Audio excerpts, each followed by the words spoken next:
9ஆம் வகுப்பு படிக்கின்றோம்.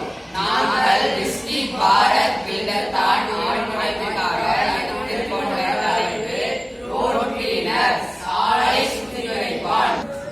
சாலையில் குப்பை இருக்கிறனால நிறைய விபத்து ஏற்படுது. வண்டியில போறவங்க வாட்டர் பாட்டில் அப்படியே போறவங்க, 2 வீலர்ல போறவங்க அனைவருக்கும் விபத்து அதிகமா இருக்கு. அதனாலதான் இந்த ஆய்வு பண்ணுது.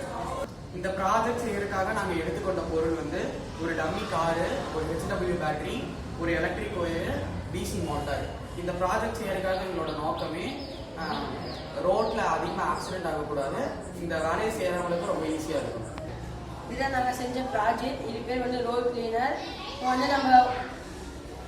நம்ம நிறைய ரோட்ல போகும்போது குப்பை இதெல்லாம் தூக்கி போடுறனால பைக் ஆக்சிடென்ட் இந்த மாதிரி நிறைய நடக்குது. அதுவும் இல்லாமல் நம்ம ரோட் கிளீன் பண்ணுறதுக்கு வயசானவங்க தான் அனுப்பிவிடுறோம். அவங்களுக்கும் உடம்பு சரியாக போயிடுது.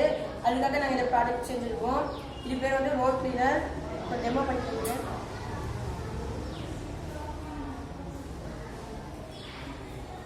நம்ம எதுவும் பண்ணுறாங்களோ அதுவே க்ளீன் பண்ணிட்டு, அதனால ரோட்ல இருக்க பொல்யூஷன், அது இல்லாமல் டிராஃபிக்கு எல்லாமே நம்ம தடுக்கலாம். தேங்க்யூ. இரவு நேரத்தில் உணவு தேடி வர விலங்குகள் பசிக்காக இந்த குப்பையை சாப்பிட்டு இறந்து போயிடுது. மீதி விலங்குகள்லாம் வாகனம் மோதி இறந்து போயிடுது. அதுக்கு தடுக்கிறதுக்கு பயனுள்ளதாக இருக்கும். ரோட் கிளீனர் மூலயமா நம்ம விலங்குகள் இறக்கிறதையும் மனிதர்கள் இறக்கிறதையும் தவிர்க்கலாம். இது மூலம் அது அரசாங்கம் கிராமங்கள்லையும் மலைப்பகுதிகள்லையும் பயணிக்கு கொண்டு வரணும். இதனால விபத்துக்களை தவிர்க்கலாம்.